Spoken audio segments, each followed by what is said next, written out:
Good morning on this wonderful July morning and here before the 100-degree temperatures. Welcome to the Aging Wisely program, and this is through the Anythink library system in conjunction with the Transition Living Network Group. So we have community collaboration within the library and providing programs that can help you. My name is Cara Riley, and I'm one of the founding members of the collaboration, and I'm delighted that you chose to be here for this 1 hour today and hear our speaker talk about financial fraud and how to be aware of what to do. I'm one of the individuals that help plan, physically move, if you have a home, into a right size. Maybe it's smaller, maybe it's bigger, maybe it's a community home. And I connect people with our network. And you're going to meet some of our people here in our network through Brokers Guild Real Estate. It's more than just selling a house, it's your whole life when you're making that move. And that's what our network is here to help you with. I want to introduce some of our members. Kimberly Diaz is in the back. Kimberly, tell them what you do. You want to know this woman. I'm a registered nurse. I'm the owner of Care Matters and Care Matters Registry. I'm a dementia consultant. I'm a case manager. I have a caregiving company. I'm a placement specialist, and I'm an advocate. So questions, resources, any of that, I welcome it, and I will help lead you in the right direction. And we work together we're working on a situation right now where someone's selling their house, moving into San Marino, and also needing to purge and sell and pack all of their belongings. So it's a huge process, and once you get a network of people, it will be so much easier. And we have Sherry Cree, who is also part of our network. Tell them what you do, Sherry.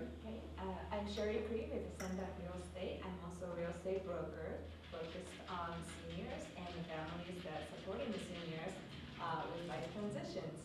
So this topic this month is very relevant to what I do every day. Occasionally you come across the senior homeowners being taken advantage of by contractors, like needing a new furnace, and they have no idea. And I just saw that news clip about water heater. They needed a water heater, and then replacement costed $13,000. And that was a big, news piece that it's unfortunate, but when senior homeowners, they are being targeted for fraudulent, activities. So. Thank you, Sherry. And you talk to any of us afterwards. We have swag up there at the table, so if you want some free stuff, that would be great. And I want to introduce, come on up, Audrey. One of our refreshments are provided by Audrey Birdsell with Glow Up Aesthetics. She helps people reduce stress with skin and professional care. And I want to tell you from experience, self-care is one of the most important things you need as you're going through a transition or helping be a caregiver. And Audrey's going to give you a little snippet of what she does, and thank you for bringing us the treat. Yeah, you're welcome. Hi guys, I'm Audrey with Glow Up Aesthetics. So I'm an esthetician located right off of 128th and Pecos-ish in Westminster, so I'm close. My favorite thing to do is make people feel good, make their skin glow, make them relaxed. Cara can attest to that. Like, it just makes me feel good to make people feel good. So I think that's important. All of us don't do enough of it in our daily lives. So I just love doing facials, and I do all different types of treatments. I do some body treatments, back facials, mobile spray tans. I'm even starting a mobile aesthetic business, so I can come to your home and do facials in your home. Ooh. If you're a person that doesn't want to leave your house much, I will come to you. I'm doing those for $75 for people in this group. It's $75 for that facial, and then if you came to me in my location, it's $60 for you guys only. So do you get have your deal. cards up there? I do have my cards. Okay. I'll set them right here. I'm gonna have to skip out early because I have a client at 11:30, but look, there's my card, so. Thank Thank you you. for bringing us the treats. Well, great. Now, let's meet Sarah Domke from the 17th Judicial Attorney's Office, District Attorney's Office. And if you, just to share, Brighton and Broomfield is combined in the 17th District, and Thornton fits in there. That's right. Yeah, so it's part of the Adams County. And Sarah grew up in Kansas City. I love the Country Club Plaza. Yeah, me too. And then she came to Colorado for law school, and she went to DU. She started her prosecution career at the Jefferson County DA's office, where she worked about 8 years. Then she transitioned to the Colorado Attorney General's office, where she was in the financial fraud unit. She has been at the Adams County DA's office for over 2 years now and is assigned to the financial crime unit. So I'm going to let Sarah take over, and she's going to help us process financial fraud in today's world. Great, thank you very much. All right, nice to see all of you today. We're going to be talking about, and we'll kind of go through it on the slides, but really a lot of what this is what our office does, what law enforcement does, but really how to educate yourselves and how to protect yourselves against some pretty common scams out there. Because unfortunately, some of the bigger scams, the more common scams that honestly I have fallen for, we'll talk about that one later. A lot of those are really difficult to actually prosecute criminally because we have a tough time figuring out who the person is that's doing it. And many times that person is in a completely different country. And so the best way to really prevent yourself from being in that situation and losing money is to protect yourself. And a big part of protecting yourself is educating yourself and also educating others. We give this presentation to all different groups of people. What we have seen, and I think similar to what other folks have talked about, is that seniors, older people are targeted a little bit more. And it's not because, what we've really seen and what I really believe is that it's not because you are viewed as weaker. It's more often just that more often seniors live alone and also have had a very full life and continue to have a full life and don't want to admit that someone might have taken advantage of them, because it kind of goes to the whole like, Mom, I told you you shouldn't be living by yourself, or Dad, I told you I really want someone else to be in charge of your finances. My dad, a few years ago, had something happen, and like, he's a physician. And the whole time, part of what they were doing was to say, while we're talking to you, don't talk to anyone else. And my mom answered her phone and was like, I'm not really supposed to be talking, and your dad's having this conversation. They were like 62 at the time. And, he's like still working. And I was like, wait a minute, what's going on? And she told me, and I was like, oh my gosh, you are like right smack dab in the middle of it. But that's a huge part of how these scams work, is to try to isolate people and then really kind of play on these sociological and really psychological things that all of us have, of wanting to help people, not wanting to be embarrassed, and then not wanting to tell people afterwards because of that embarrassment afterwards. And so that's part of how it keeps going. Whereas if you were to say, hey, this happened to me and it was really embarrassing, but just heads up, then that kind of stops some of the prevention. So to just kind of start it out with that is that, and these scams are happening to everyone. I get these phone calls, police officers that I work with get these phone calls, our investigator that handles these gets these phone calls all the time, or emails. The public defender's office actually just had a phishing scam that someone opened something that they shouldn't have on their computer, and it shut down the entire public defender's office, which then effectively slowed down our office and the courts for several months. So it happens to everyone, and the best thing that we can do is to talk about it and tell other people about it. So with that being said, we'll kind of talk just a little bit. This is what our office does. So we have a financial crimes unit in the 17th Judicial District Attorney's office. Our elected district attorney is Brian Mason. He's created this unit, and what we do is the investigation and prosecution of financial exploitation cases. Larger theft cases, more complex theft cases, at-risk theft and exploitation, contractor fraud, which we can kind of talk about a little bit, embezzlement, and then organized ID theft. So not just kind of like a one-off, someone takes an ID out of a mailbox, but groups of people using and exchanging IDs, oftentimes making IDs, we prosecute those. So we coordinate with state and federal agencies regarding crimes. Sometimes if it goes to the federal level, we will give it to them if they want it. They usually only like the perfect ones, so we keep most of them, but work with them on that. Yep.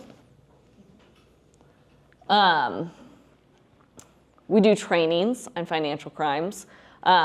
We also do community engagement. So we do trainings like this, but then we also do trainings to law enforcement agencies and are part of the law enforcement academies where we talk about these crimes, how to spot them, looking at them. Once a year at our office, we have a financial crimes summit where the detectives that are doing financial crimes in our various jurisdictions, they come in, people from Department of Revenue come in, and we talk about Colorado Department of Labor and Employment. They come in. We have a tax team with the Department of Revenue that oftentimes helps us with a lot of these cases. They are at that meeting. We also have started partnering with retail organizations like Home Depot, Lowe's, King Soopers. Organized retail theft is really kind of a big problem right now. So we're working with those groups who have incredible investigative resources. So we all get together and we all talk about those things and kind of how to help the community be safe and really target some of these bad actors. So as part of this, like I mentioned before, is we want to talk today about education, about what scams are out there, assistance, how we can help, and then prosecution of what these are going to look like if they do come about later.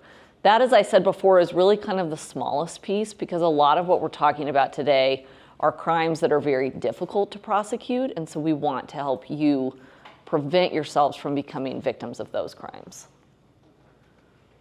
So this quote, the more things change, the more they stay the same. The scams that we're going to talk about today, we'll talk about these specific ones.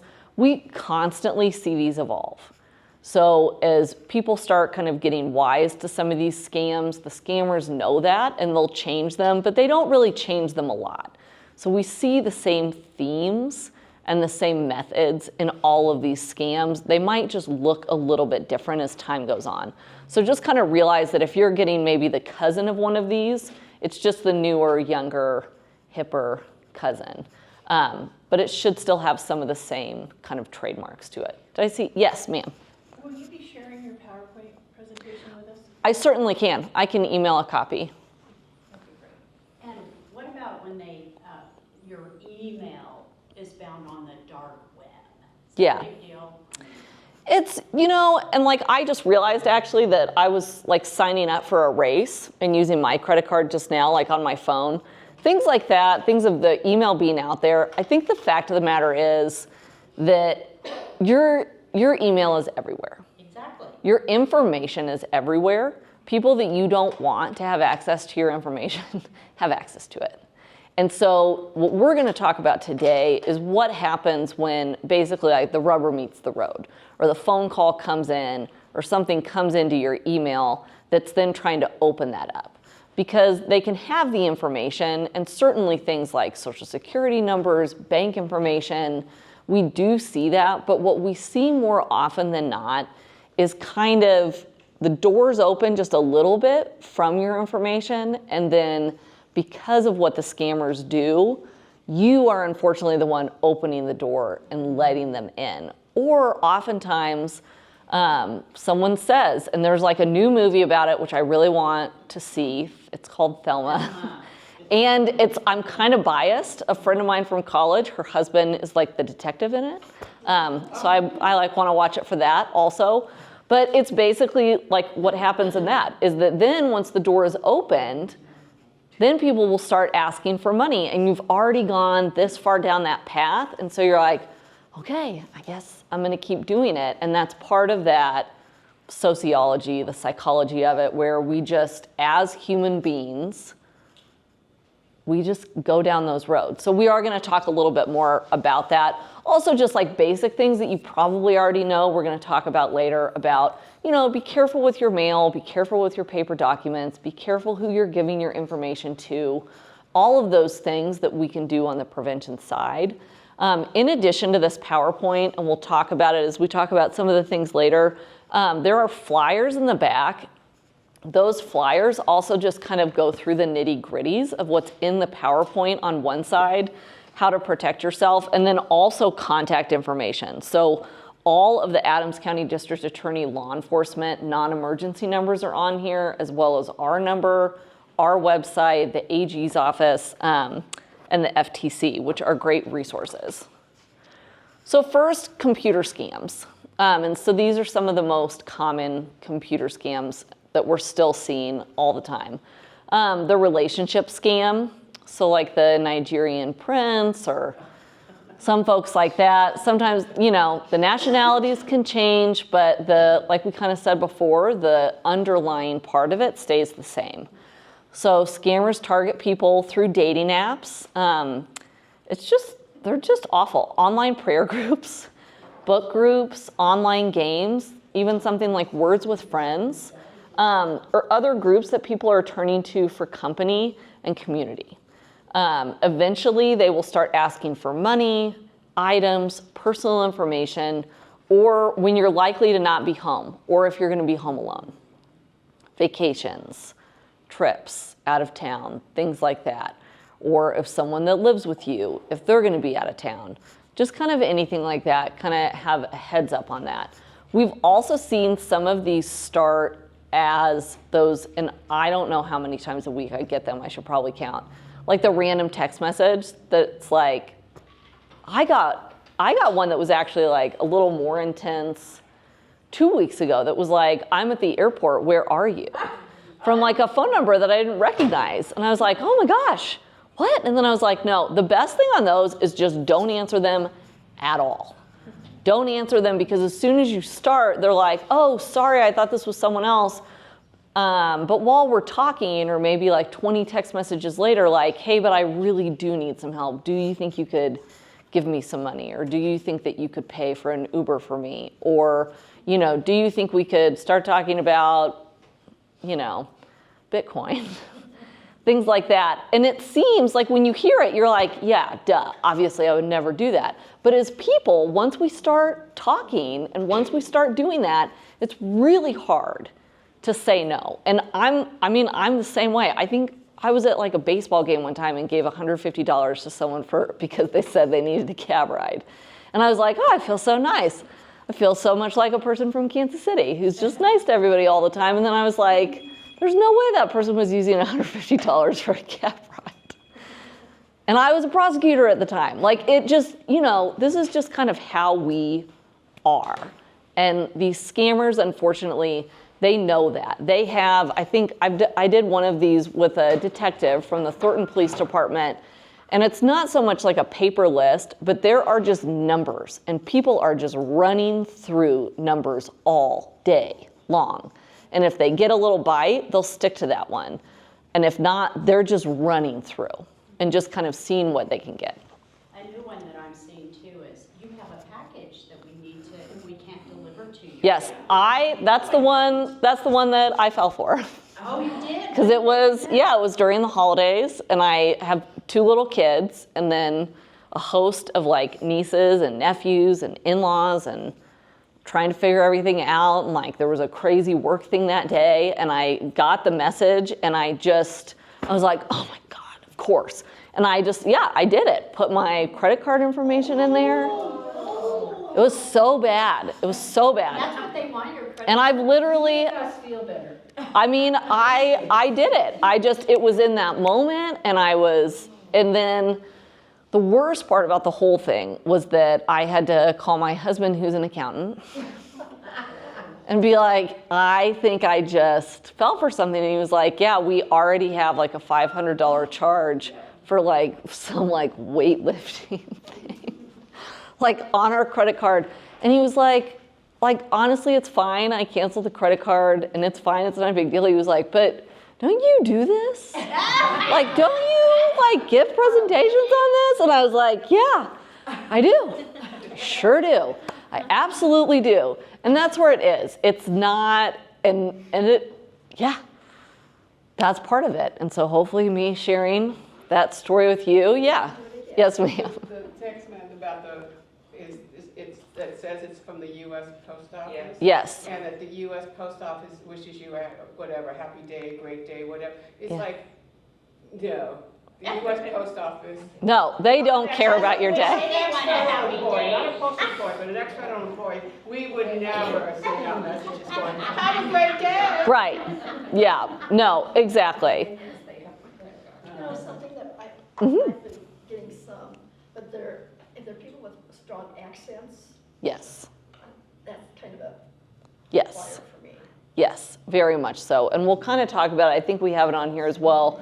Or like one of the construction scams can also be like, can we just come and give you like a free estimate on your roof? And like, you know, nothing's free.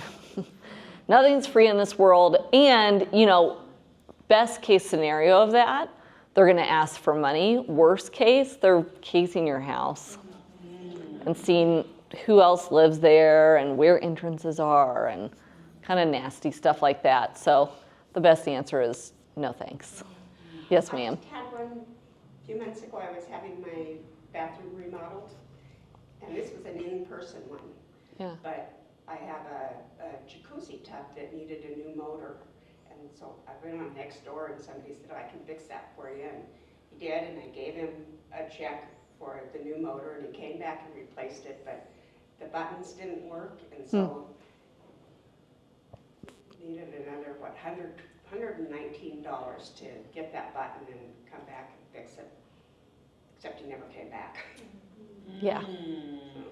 Yeah. So I have a new motor, but I can't turn it on. Yeah, which is really unfortunate. And that is a good example. That is contractor fraud. Bonzo in case anybody. Right. Yeah. And what company?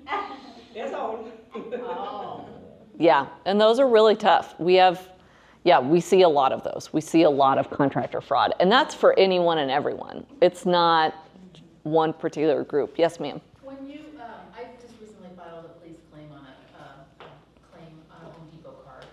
And when, do they ever really look at them? Or, I mean, there's probably, I never knew I had, and nobody stole my identity on that until all of a sudden I get an email going, your bill's ready. I'm like, I haven't used that card in 2 years.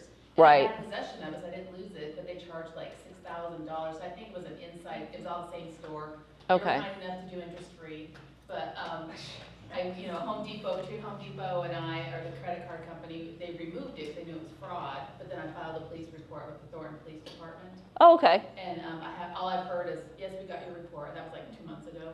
Okay. And so I don't know if they actually will investigate it or what will happen. They could, and especially since it's Home Depot and we do have a good relationship with them, it might make it, the tricky part of that is going to be to figure out who did it. Right. And that's a key element that we always have to have, is we have to know who did it. The best case scenario that I put it in my police report, was that I did buy cabinets there in the credit department. So I Okay. think somebody got my application is what happened. Maybe. Yeah. Yeah, and that, Same store that I shop at. yeah. Multiple purchases within 5 days in a row. I'll talk to Brian.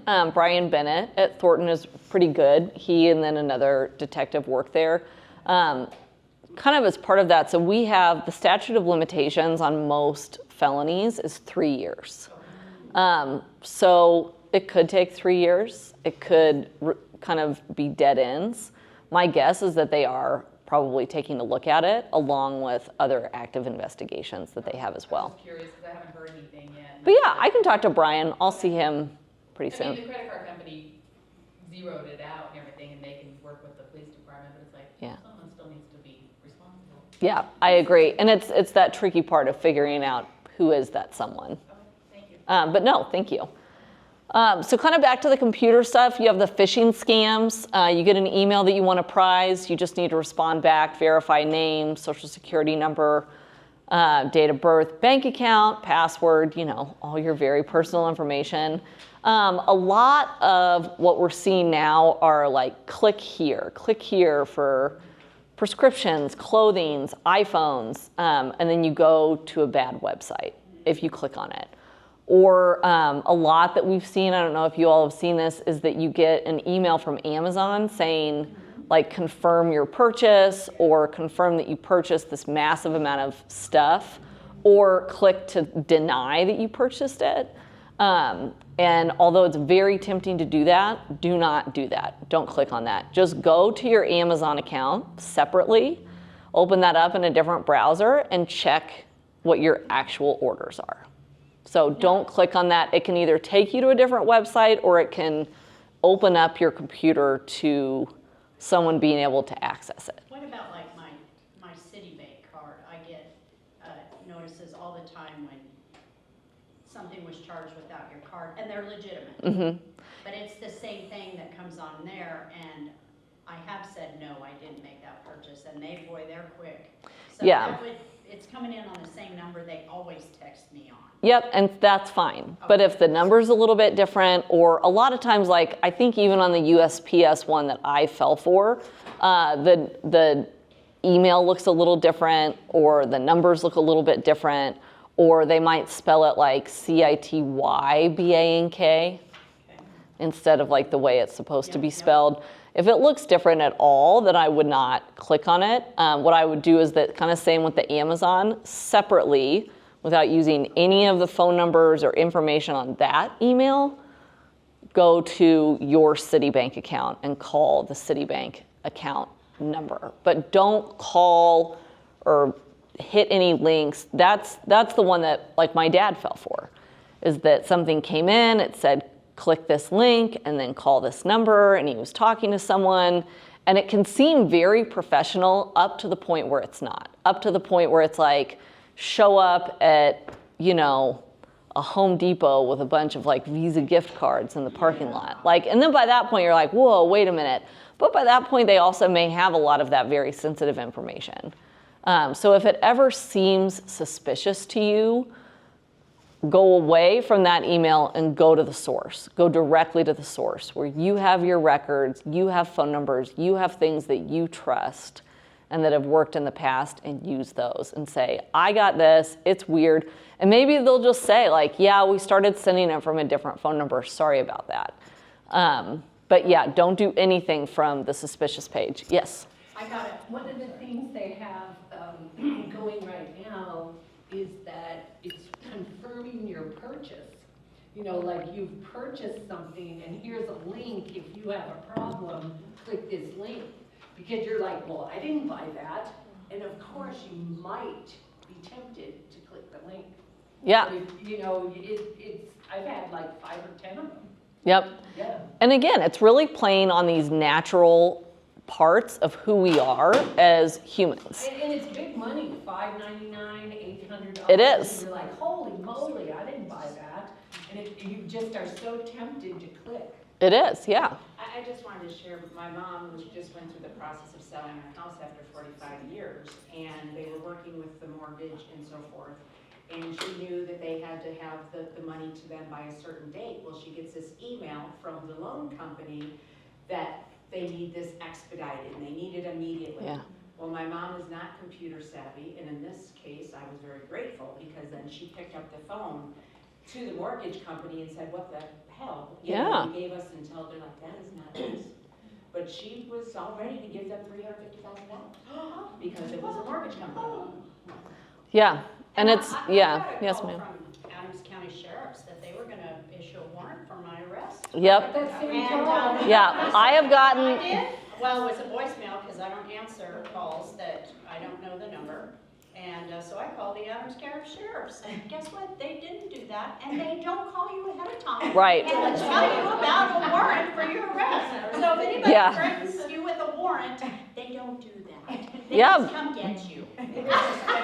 Well, and like one of our friends who's a DA, same thing happened to her. And I think a good model on that is that law enforcement does not call you.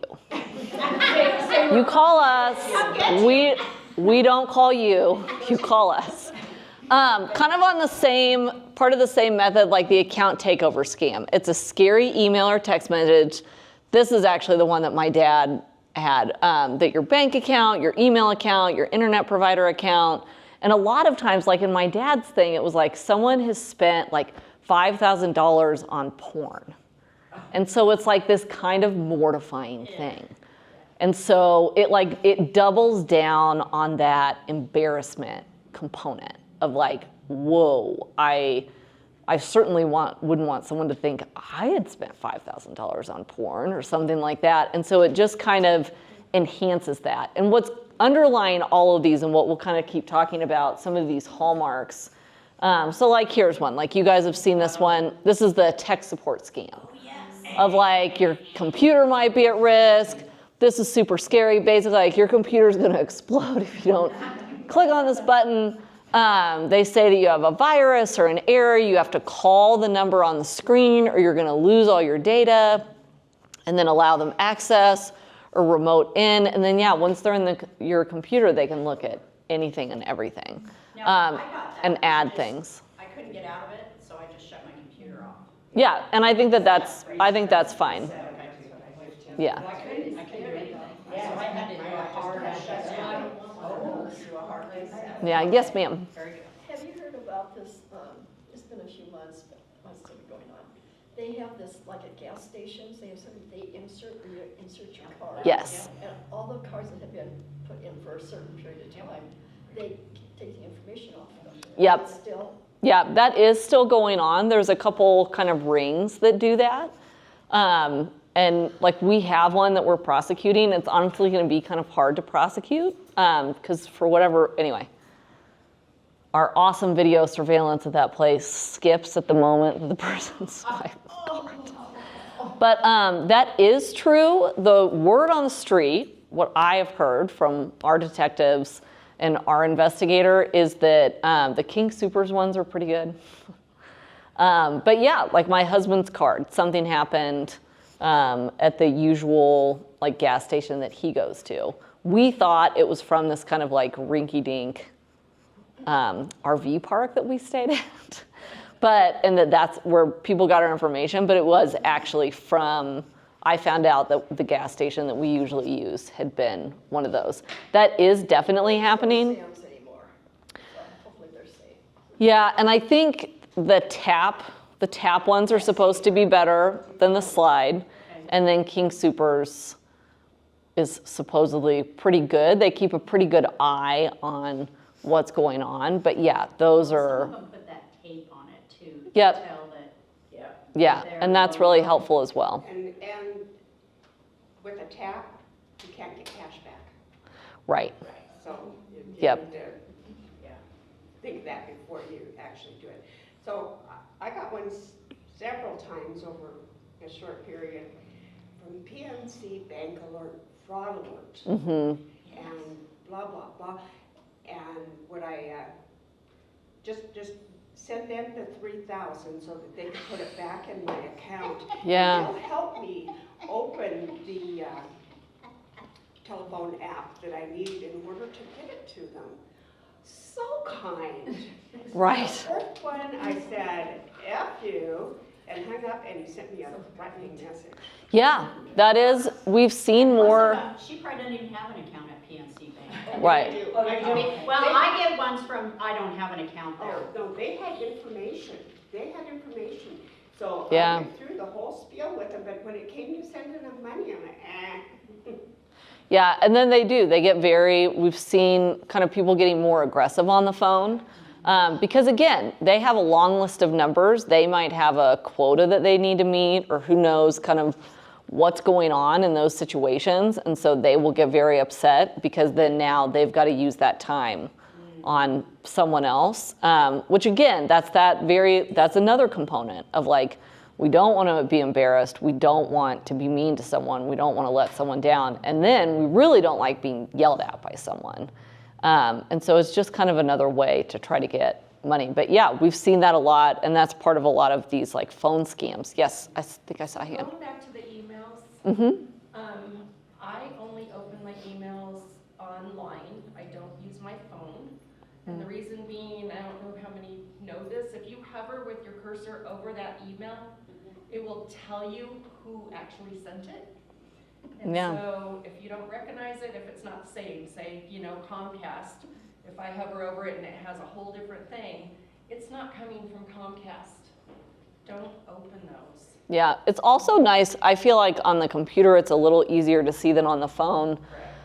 You can like look at the address. So it might be something, let's say, for example, from Citibank, but then the email address is like a random AOL account or something like that. And you're like, wait a minute, this doesn't seem great. Yes, sir. So I had something happen here a little while ago, which is rather unusual.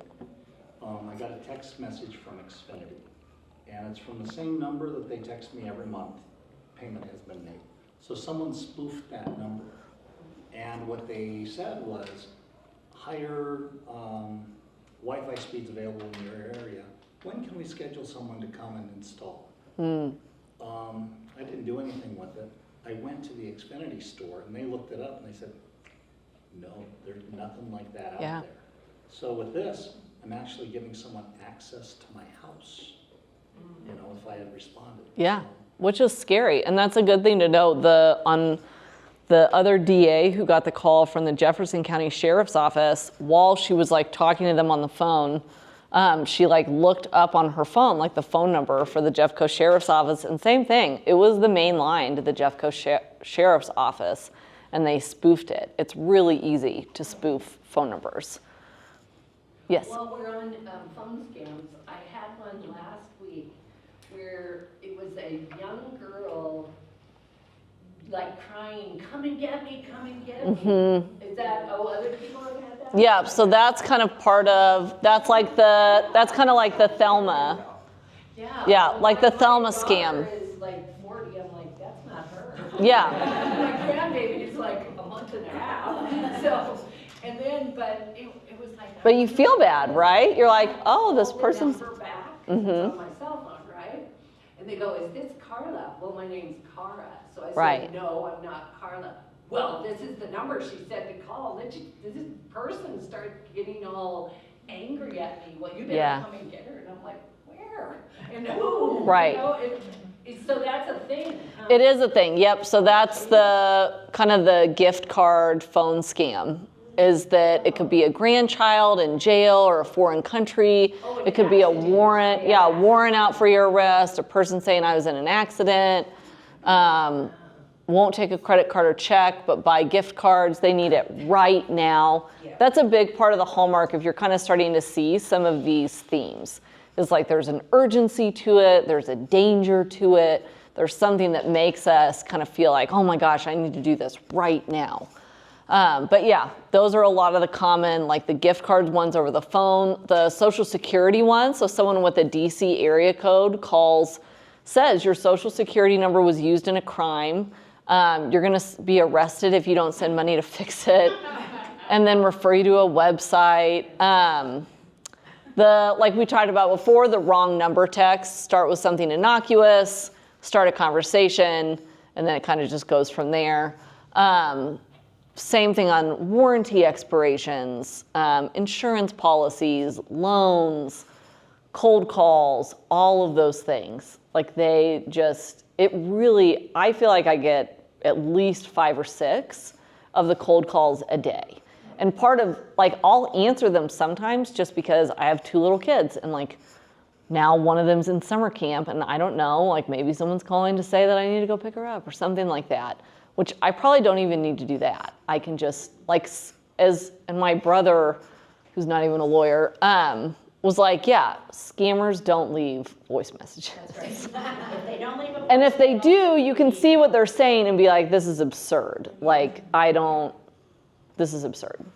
Is there a website check and see where, like, a list of the current scams or anything like that? Yep, so it's on the flyer that's in the back that you can grab. The FTC, the Federal Trade Commission, is a great resource for current scams that are out there. They update that all the time. Yes, ma'am. So kind of going back to the mortgage thing, I see commercials about title theft, like Yes. stealing your deed. Is that really a thing? Is it easy for someone to do that? So Danny and I, my partner and I, have been asked that question all of the time. We have never seen that. Okay. We have never had that happen outside the context of an at-risk theft situation. An at-risk theft, an at-risk person is someone that either has a list of conditions or is over 70 years old. So I'm asking So- for my mom because her house Yeah. is paid off. So years ago, I worked in the bank in the mortgage department, and I kind of figured that as long as a bank had a lien on your home, like a first mortgage, you were kind of safe because you had them to help Yeah. protect you. But when there's no deed like that filed out there and it's just because you own it, Right. is it easy for an outside company to file a special warranty deed or a warranty deed to transfer that title? It might be, but we have never seen that happen. We've seen families do quitclaim deeds that maybe they shouldn't have been doing. And some things like that. We've had a couple cases at the DMV with like car titles, where a person that's working at the DMV is falsifying titles, often for people who are unable to get their license legally or get a title legally. However, we have not seen that has had, it's either a completely fake person altogether, or it is someone that does not have an impact on. So there might be a title out there in someone else's name, but we've never seen that affect anyone. So, yeah, I don't know. It could very well be happening. We have not seen it in a criminal context where people have been victimized by that or hurt by that. Maybe it is out there, so I don't want to just blanket say it's not a big deal. Well, 'cause But those I, commercials that they say get title protection, like identity theft protection. On And your I'm like, house? well, yeah, I'm like, well, is this just a scam to get you to pay money for something that's not necessary? Yeah. Or is it really a thing? yeah, and like without giving any legal advice, I don't know if they're necessarily a scam, but I personally think that the best way to protect yourself is by doing like the really simple stuff, like, protecting your documents, things like that, but also just really having Your documents are public. right, but really just having like an understanding of what's out there and how not, like we said, to open that door to people. So, but it's always up to you what you want to do. But yeah, we have not seen title theft. Yes, ma'am. Okay, so when you said DMV, I actually got a call, and I normally, if you're not in my contacts list, I don't answer it, but it was Arapahoe County Motor Vehicle Registration, the Littleton location. So on the caller ID. So I'm going like, what? So I did answer it, and the person said, I need to speak to Jose. And I'm going like, and Jose is my father and he's dead. Right. So I literally said that. I go, what the are you talking about? Jose is my father and he's dead. Well, if you're not Jose, I'm not going to talk to you. Right. So he's dead. And so anyway, so then they disconnected the call, and then I looked up the number and saw that the number was Arapahoe County. It said Littleton, but the number was actually Arapahoe County for the one in Aurora. Okay. So I called. And then I said, I just got a call from, and under what situations would the motor vehicle department be calling a consumer?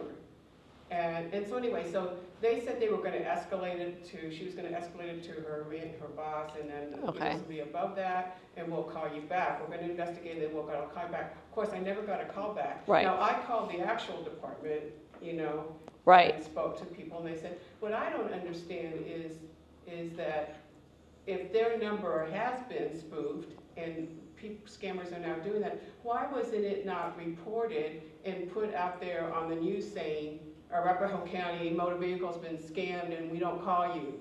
Right. Probably because I don't know. I don't know why they wouldn't do that. I think part of it might just kind of be to say like that, you know, they're not going to change their phone number, and that now that you know, I think they're probably just relying on you to tell other people. But would the motor vehicle department call you up? No. Any of the county's motor vehicle division would not call you up saying, No. I have to help you fix an issue No. with your... No. I mean, could you imagine them calling and saying, you know, unless you pay your registration now, you're going to have to pay more? They would love it if you didn't pay now and then you had to pay more. But what Right? Like, they're not going to call you. It's the same. What I'm concerned is how, okay.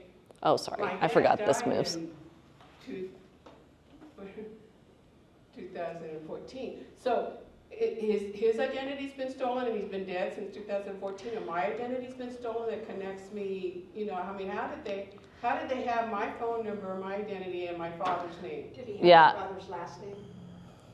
They didn't ask. Okay, well, it's a fairly common name, they might have just been throwing it out. Yeah, but how would you know to call me And They to don't say ask for Jose? Yeah. And I mean, I've, a scammer's yeah. not gonna ask for Jose, they're gonna ask for Joe, or John, or Alice, they're not gonna say, And I've kind of thought about that a little bit as well. I think about it every time I put my phone number into something, every time I do that.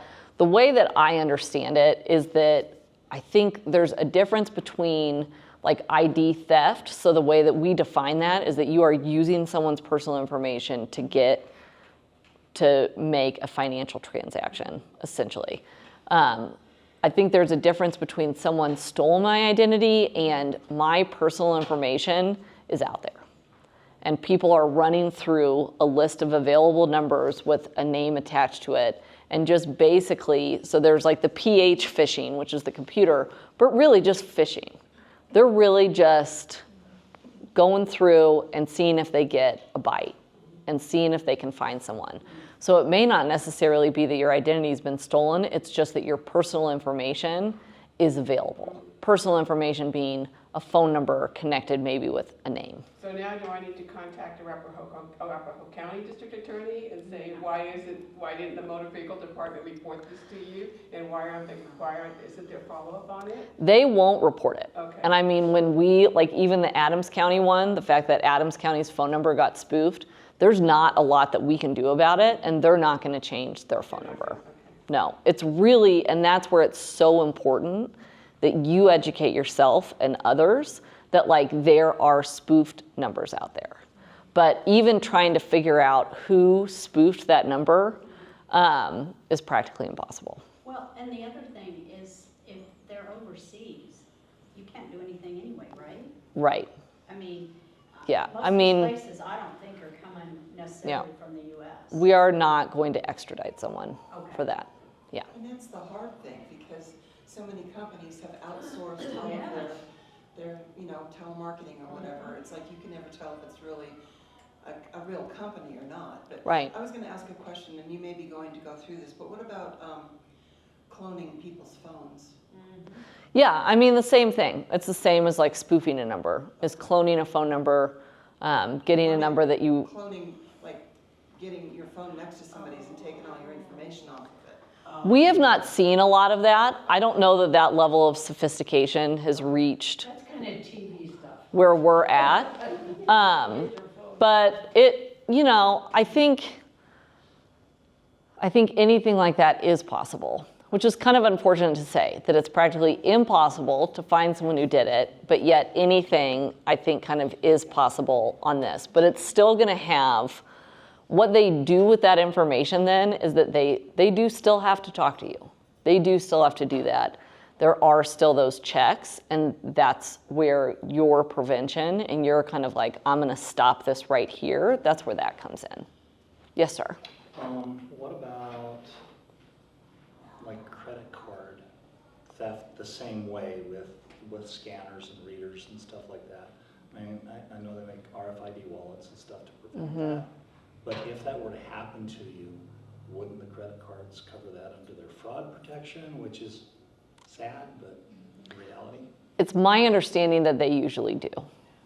Yeah. Yes, ma'am.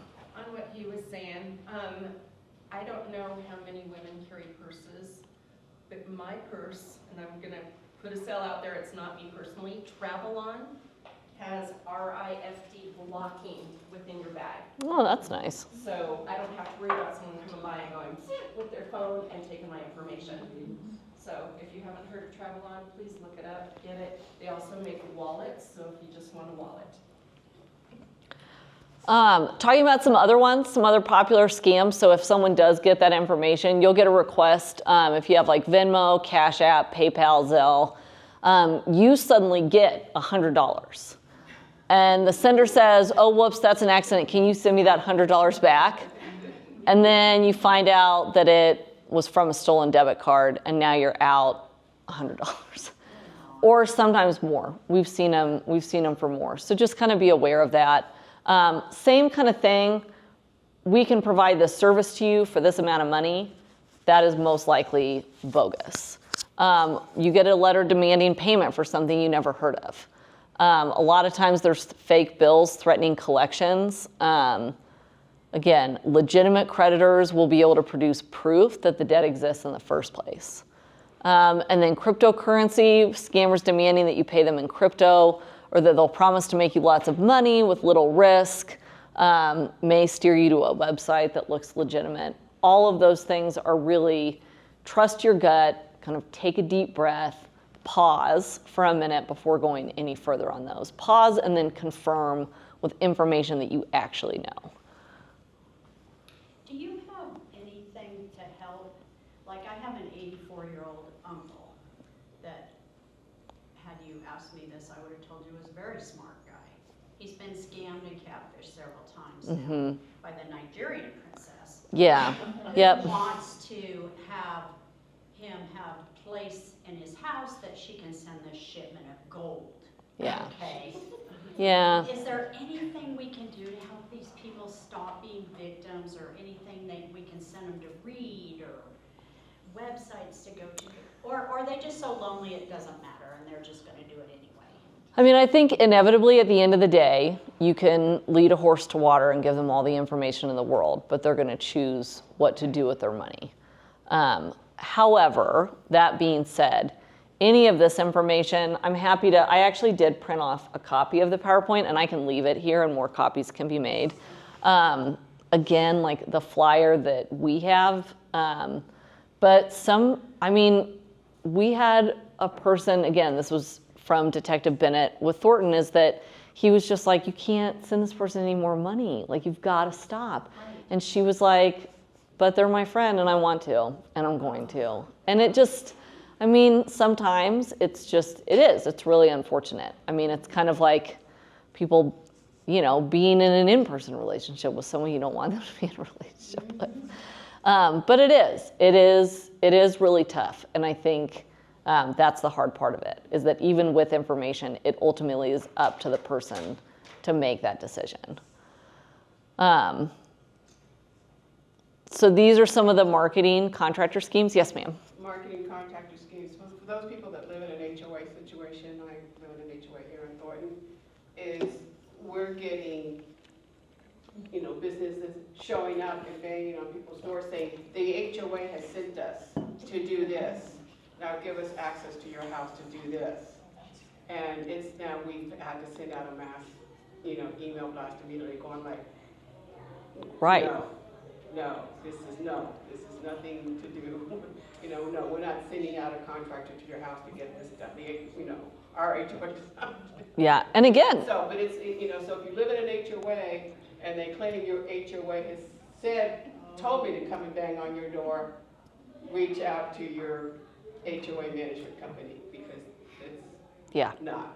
No, absolutely. Or this is another one that I'm really bad at, is that I'm really good at telling people no all the time at work. I am really bad at doing it in person. So actually when people come to the door, it is almost impossible for me to not give money to Greenpeace or to schools. I don't buy magazines or chocolates anymore. I'm better at that. But that's something that I know about myself. So I actually just pretend that my very friendly dog is a not friendly dog. And I'm like, I'm sorry, I can't open the door. Can you, if you want to leave something, you can leave something, then, but I can't because I know myself. I got a no solicitation sign that works. I haven't had a solicitation in over 5 years. Well, that's a good idea. You know why? Yes, it doesn't does. work. No, it I doesn't. haven't had one in They over 5 ignore it. years. They Listen, ignore it. listen. No solicitation unless you want to talk about Jesus. I have not had one of them ring my doorbell in over 5 years.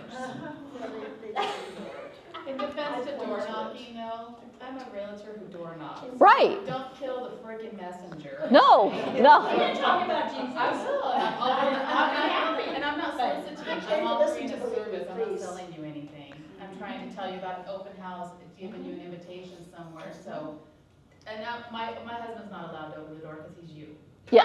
We get every- Oh, I'm the worst. When the door rings, I'm like, don't you dare go there. We'll have Yeah. every bug killer, roofer guy in the Yeah. neighborhood in our house, yeah. Yeah, yeah. I mean, that's, yeah. need to rethink your door knocking damage. Hail damage, yeah. To make my day stay. Yeah, so the roofing, that's a good one. The roofing scams are really, it just follows whatever it is, right? So you have hail damage and we have roofing scams. We have a snowstorm and you have tree removal. Like we have a windstorm and it's tree removal. And people know that and constantly do that. I would say that if you do need like a new roof, or if you do want someone to come out, go through, like I think Nextdoor is really good because you can see what other people say about them at least. Or I did it 17 years ago, so I'm going with them again. yeah, and just do that. You know, talk to your friends about, have you used this person? Who did you use? That's finally what we did for we did like a landscaping project, and the first guy that came out totally tried to scam us. Although, same thing, I had to double check with my investigator. I was like, so this is what he's telling me. And he was like, Sarah, are you kidding me? I was like, I know, but I really want the landscaping project to be done, and he's already come out and done the estimate. And he was like, no, stop. And so then I sent an email to other DAs and was like, has anyone had a landscaper that didn't scam them in this part of town? And that's where I got that information. But yeah, if some, Local realtor, we have and that, I was gonna say, yeah, call your local realtor, call someone that you trust, ask someone that you trust. Yeah, I've been getting a lot of phone calls about roofing stuff also lately, and I just say no thanks and hang up before it goes any further. Otherwise, they'd probably talk me into it. As far as roofing, if you think you have damage, call your insurance company. You know who you're dealing with. They'll send someone else. Yeah, insurance will, that's a great point as well.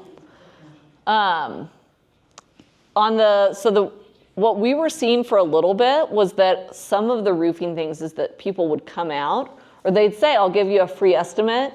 Can you sign this release form? And then they would fall. And we haven't seen that in a little bit, I think because people became aware of it. Let's see, I know we're kind of running out of time.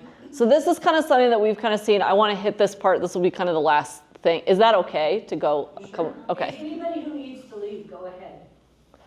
Okay, go. So here are kind of our 6 hallmarks, like the 6 things that we see almost every single time on any of these. They contacted you out of the blue. So when you are talking to a business, you know who you're talking to, but it's the sheriff's office calling you, it's this business calling you, it's whoever it is calling you. Yeah, you can't be certain that they're telling the truth. Email addresses and caller ID information can be fake. We've talked about that. They dangle bait, usually money. So you can have, like the Price Waterhouse sweepstakes. Like you got this big award, but you need to pay $500 in taxes on it first. Yep. Publishers Clearinghouse, that's who it is.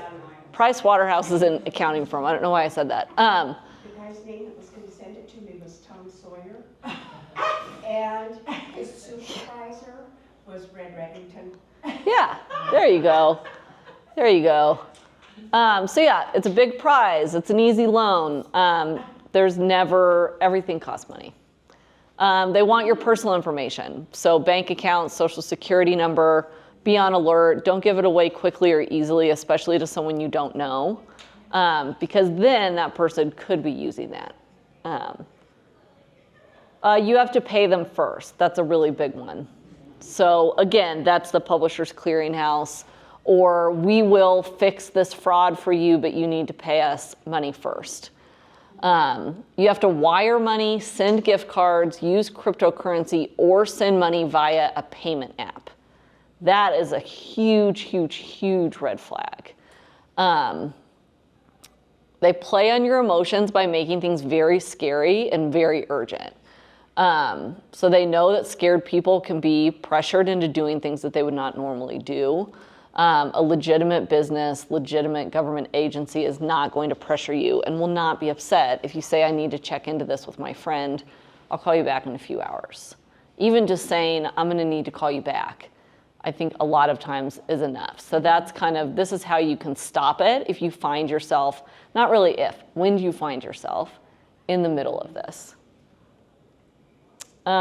This is just some of the basic stuff that we kind of talked about on how to protect yourself from ID theft. This is kind of on this form when we're talking about the lock thing at the bottom, you know, and you know all of this. Secure your stuff, destroy what you can, protect your social security number. Your car registration, you get 2 copies of the car registration. One has your home address, one does not. Keep the home address one at home, not in your car. Car theft is huge. We are really trying to work on it, but it is huge. So address one stays at your address. The non-address, put that one in your car or have on your purse with you. Yeah, don't leave gas station receipts behind. Don't leave a paper trail. All that kind of, you know all of that kind of stuff. Just a little bit more, you know, this is kind of more on the RFID stuff, like don't let your driver's license IDs, passports out of sight, use an RFID sleeve or pay with cash. Don't give private ID or financial information to anyone who contacts you out of the blue. Defend your personal information, just by kind of asking, like, why do you need that? Like, why do I really need to do that? Or like, even on this like race registration that I just filled out, and it's like a legitimate race or whatever, I have stopped filling out the like optional things. Like, I don't need to fill that out. No one needs to know. I think it was like something random too, like, what do you do? What's your job? I also put the wrong birth date on things that are not important, that are not official. Like, I went to Topgolf last night, they wanted a birthday. I do not give them my current birthday, my real birthday. Right. You get your free golf on that new day. Yeah. Yeah, and more like, you know, you need to change the year up. And yeah, review your credit card and banking statements carefully. So make sure you recognize those. Again, my accountant / my husband does that. He'll review that and even sometimes be like, did you spend the same amount of money? This happened one time. He was like, did you spend the same amount of money twice at, I think it was at like Anthropology or something. And I was like, yeah. And he was like, why?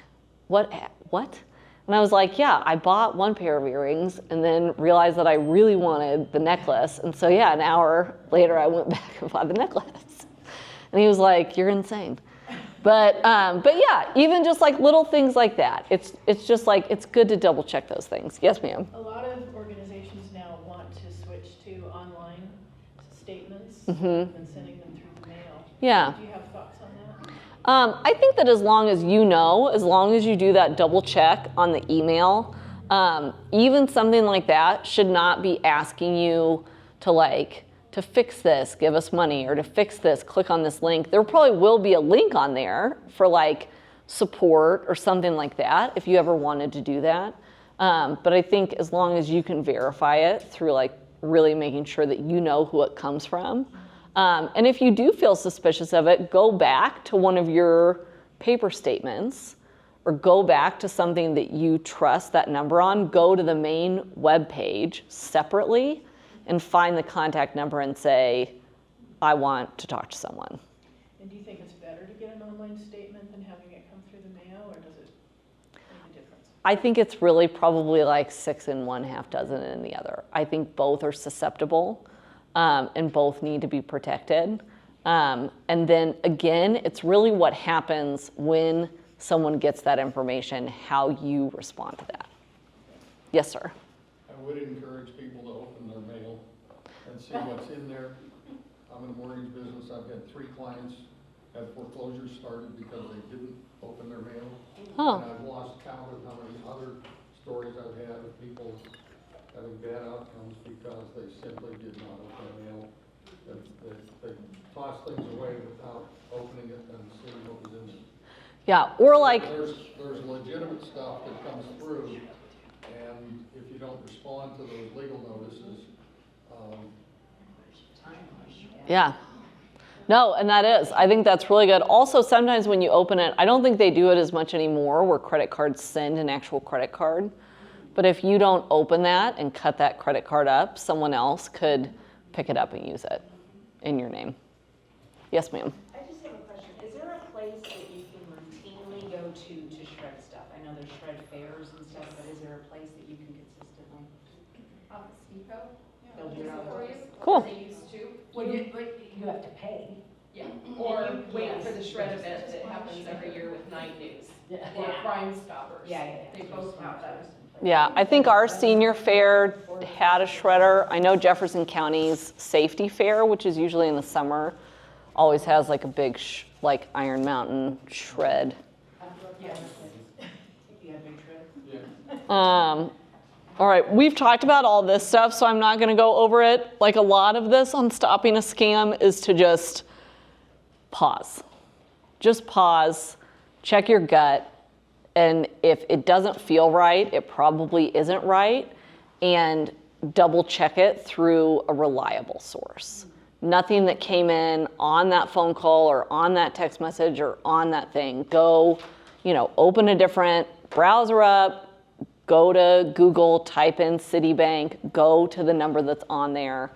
Same thing. If it's like, everything's been compromised, your phone's gonna be compromised, your computer's gonna be compromised, don't contact anyone, stay on the line with me. Like those are really good indications that someone is trying to isolate you and that is making you more vulnerable. Yeah, they're trying to scare you. I mean, it is scary. Okay, we're here to help. Contact your local or law enforcement agency on the non-emergency line. All of the Adams County ones are on these flyers. Call the DA's office, the one in Brighton, which is where we're mostly based at. There's that number. And then the Broomfield office, who, unless one of us happens to be there that day, will mostly just probably refer you over. There is our website. It's also on the form. And then the Colorado Attorney General has a great Stop Fraud button. That's on consumer fraud. They can be really helpful or at least point you in the right direction. Our investigator is changing. It's going to be, and then this again. So the Federal Trade Commission is what's going to tell you about a lot of scams out there. Attorney General, sorry. Yeah, the Public Policy Center at University of Pennsylvania is very good. They have a great fact check website. That's great. Whenever you pull anything up, look on the padlock symbol and make sure that the website you're looking at is valid and secure. And then this is me, so it's me and then my partner, Danny Paulson. Our investigator right now is Mark Rule. It's going to be Brian Alberg, I think starting next week. But if you call, and then our legal assistant, Joni, who makes sure that we do what we're supposed to be doing, which is the hardest job out of everybody on that list. But this is really, if you need to contact us, this is the number to call. But yeah, please pick up one of those forms, check those out, pass on information, keep talking to each other about stuff that you're seeing. Don't feel bad if it happened to you. It's happened to all of us. And yeah, thank you very much. I appreciate it.